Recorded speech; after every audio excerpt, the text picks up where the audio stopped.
গাজীপুরের কালিয়াকৈরে একটি তৈরি পোশাক কারখানার পানি পান করে প্রায় 2 শতাধিক শ্রমিক হঠাৎ অসুস্থ হয়ে পড়েছেন, যাদের মধ্যে অধিকাংশই নারী শ্রমিক। বৃহস্পতিবার সকাল 9:30টার দিকে চন্দ্রা এলাকায় অবস্থিত ড্রেসম্যান গার্মেন্টস লিমিটেড কারখানায় এই চাঞ্চল্যকর ঘটনা ঘটে।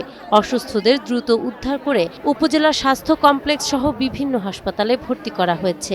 একসাথে প্রায় 110 জনের মতো রোগী একসাথে এসেছে।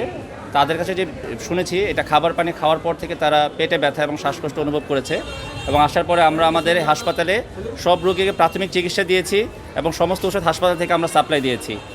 এবং এর মধ্যে 6 জন রোগী একটু অবস্থা একটু অবনতি হওয়ার পরে আমরা উন্নত জায়গায় রেফার করেছি এবং প্রপার অ্যাম্বুলেন্সের মাধ্যমে আমরা রেফার করে দিয়েছি। শ্রমিকদের অভিযোগ, সকালে কারখানায় এসে কাজ শুরুর কিছুক্ষণ পর তারা ভেতরের সরবরাহকৃত পানি পান করেন। এর পরপরই প্রথমে 4র্থ তলায় কয়েকজন শ্রমিকের বমি ও মাথা ঘোরা শুরু হয়। মুহূর্তেই এই অসুস্থতা অন্যান্য ফ্লোরের শ্রমিকদের মাঝেও ছড়িয়ে পড়ে। সকালে এসে আগে পানি খাই, আমরা একটু ক্লান্ত হয়ে যায়, পানি খাই। পানি খাওয়ার পর থেকে বমি আর এই যে শরীর খারাপ হওয়া শুরু হয়েছে। 9টার দিকে পানি খেয়েছি, খাইয়ে যে বমি করতেছি খালি একইভাবে।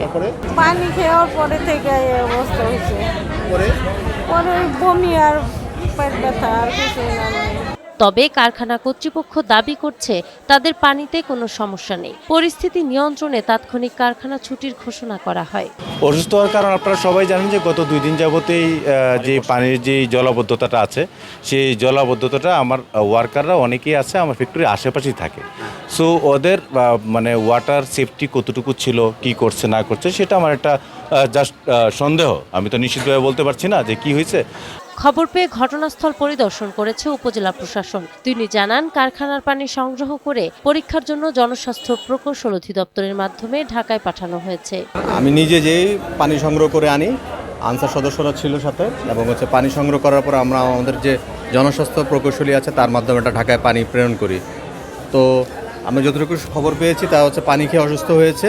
কারণ পানি পরীক্ষা করে আসার পর বোঝা যাবে কি মানে আসলে পানিতে কি ছিল, তারপর আমরা প্রয়োজনীয় বিধি মোতাবেক ব্যবস্থা গ্রহণ করব কারখানা কর্তৃপক্ষের বিরুদ্ধে। যদি প্রমাণিত পানিতে কোনো সমস্যা থাকে তাহলে আমরা কিন্তু তাদের বিরুদ্ধে আইনগত ব্যবস্থা গ্রহণ করব। এই ঘটনায় এলাকায় ব্যাপক চাঞ্চল্যের সৃষ্টি হয়েছে। পরীক্ষার রিপোর্ট হাতে পাওয়ার পরপরই ঘটনার প্রকৃত কারণ জানা যাবে বলে জানিয়েছে প্রশাসন। নাহার বৃষ্টি, টাইমস টুডে।